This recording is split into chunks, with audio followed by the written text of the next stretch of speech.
Welcome back. So, talking about the COVID restrictions that recently came into effect over the weekend after the government's latest press conference last week. Not too much has changed across the industry, although there is a few things that we should mention. And I would also like to do a quick Q&A session if anybody does have questions after this. But a couple things to mention is that we are still allowing or allowed to do showings by appointment only. Those showing restrictions, there's been a bit of confusion about this, primarily due to an email that Area had sent out, and then they had some other information on their site. We did verify that showings are restricted to a maximum of 2 members from a family at any one time. So that is not restricted to only adults. It's 2 family members, so you can take children through the home. If you have more than 2 people in a family, then you would have to stagger the showings, and it will take some more time, but people can go through the property. It's just going to be 2 at a time. Now, during the showings, it is a requirement. These are work environments, so with the mandate that masks must be worn in any indoor office workspace, that is translating over to showing. So you must wear a mask while you're showing your property, and your clients must wear masks as well. Now, if you are unable to wear a mask for any reason, please let a manager know or contact another Team Blue member just to make arrangements so that we can have somebody else show your clients the property. We'll work together on this to make sure that the clients are getting to see the properties. Now, maybe the listing realtor will also do some virtual showings. It's all just going to be a matter of working together to get people through the properties and have the sellers get their exposure. So that's a big thing. Another question that's come up is what if there is a boyfriend and a girlfriend who aren't currently living together? We did talk about Area, or we talked about this with Area. We couldn't really get a great answer because nobody really has all the answers. But I think it's safe to say that if people are acting as a family unit, then we would show them as a family unit, and it would be the 2 people. Now, they're going to have to take care to make sure that they're following the government's bylaws, just having an additional 2 people to their little circle. But sorry, I'm a bit distracted because I'm a hand talker and I can only talk with my left hand. And so if the boyfriend and girlfriend are willing to or wanting to see the property, then that's how I would show it. Inspections and other services. So we are currently allowed to have an inspector, 2 of the buyers from the same family member or family unit, and the agent in the property for a home inspection. Now, where we are seeing some hiccups is when a seller doesn't want that many people in their house, then they are permitting the inspectors to go through with the agent, because the agent is mandated to be responsible for the property during any inspection. But they are saying we don't want the buyers through.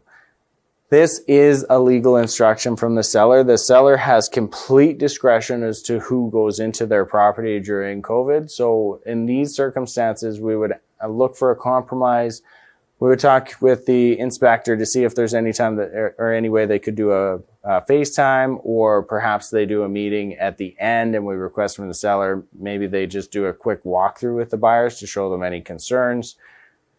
Doing what we can to cooperate and make sure that we're just putting sellers' concerns at ease by limiting the amount of people in their homes. And we all have to understand that there's additional stress, additional concerns to a regular market. Selling a home is stressful enough, let alone stacking on all of this other worries with COVID and whatnot. So now that said, with the seller's discretion, they still must work in good faith of a conditionally sold property. So they do have to allow for a licensed inspector to access the property if we have an inspection condition. So they have to act in good faith of the contract. If the buyer does definitely want to be in on that inspection, then perhaps it's a term that you put into the contract that the seller agrees to prior to scheduling the inspection, just so everybody's on the same page. Now, quickly turning to the questions. Let's do a quick Q&A. It looks like David and Chloe are answering some questions as it is. But does anybody have questions? What if the occupant doesn't want to wear a mask? Sorry, Gary, I'm not sure if I understand, but if the seller doesn't want to wear a mask and wants to remain in the property, then the buyer would have to make that decision as to whether or not they want to go in the property. If a seller ever wants to hang around the house and they're just not comfortable leaving, I would just ask them to go into the backyard or make other arrangements. Perhaps they can sit in their vehicle because it is a bit chilly for the backyard, but seeing what people can do to compromise and maybe not make them leave their home for an hour, but ask them to step outside while you are doing the showing. Rob, you have a meeting with a seller in a vacant home. Do you need a mask? Yes, you are required to wear a mask in any indoor work settings. And there's specific requirements if you have your own workspace, but this would be a space, an environment that you're walking into that you would be required to have a mask. Pierre, can a tenant refuse the home inspection? Legally, a tenant cannot refuse entry into a property if the seller has given proper notice. So if we are dealing with a negative or a difficult tenant situation, then we would have to do, worst case scenario, it would be posted notice to their door, and the landlord would have to post the notice, and then the landlord can access the property. But a tenant cannot get in the way of a seller trying to sell their property. So that would be a case by case. If you're having a lot of difficulties, then definitely reach out to a manager and discuss.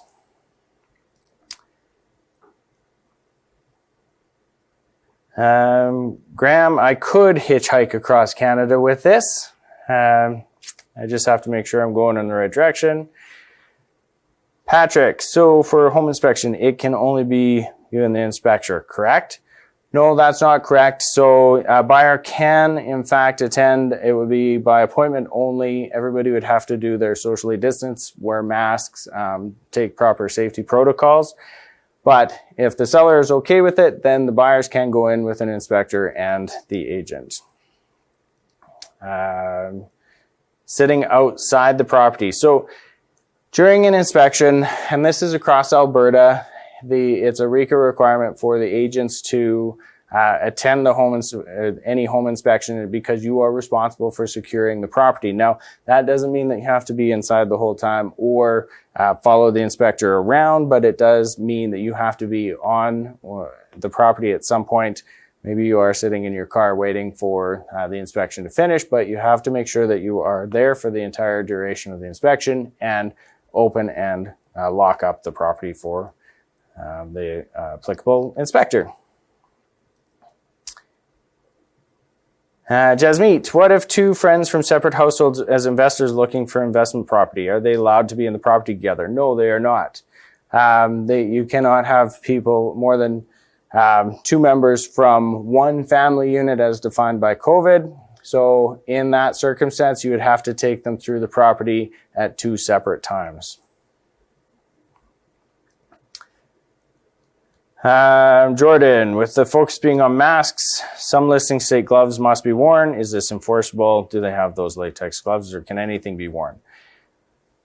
Our best advice on this is to abide by the seller's instructions. If they're permitting us to go into the property, then yes, I would look at it the same as if they asked me to take off my shoes. If they're asking me to put on gloves, if it makes them feel better, I will put on the gloves. Has there been, I'll rephrase that. There has been some consequences given out by RECA as a result of not complying to seller's instructions. So do our best to comply with the seller's instructions and just make sure everybody feels safe through this. And Gene Jones has a suggestion: if a realtor is in a team of 2, can you take turns and go back in? If you're suggesting that there is 2 realtors and you're showing 2 different clients, then you're still going through at staggered times, so it wouldn't make much difference. It'd be just like 2 showings. So you wouldn't be able to go in at the same time, but I'm not sure if I interpreted that correctly. And Gary, I've heard that we can obtain the seller's permission for the home inspection to let themselves into contractor code and secure the property after. True or false? That is true. If you have written seller's permission that the inspector can access the property, that is completely a legal authorization, but we need it in writing. Okay, good questions. We're sitting about 10 to 9, so I want to make sure that we get to the other topic for today. If you do have any other questions about COVID, our management team is well-versed, and if we don't know the answer, we will find out the answer. And everybody's just kind of figuring our way through this as we can. So reach out to management if you have any additional questions. But next topic, we're going to talk about Ninja Flow and conversion rates.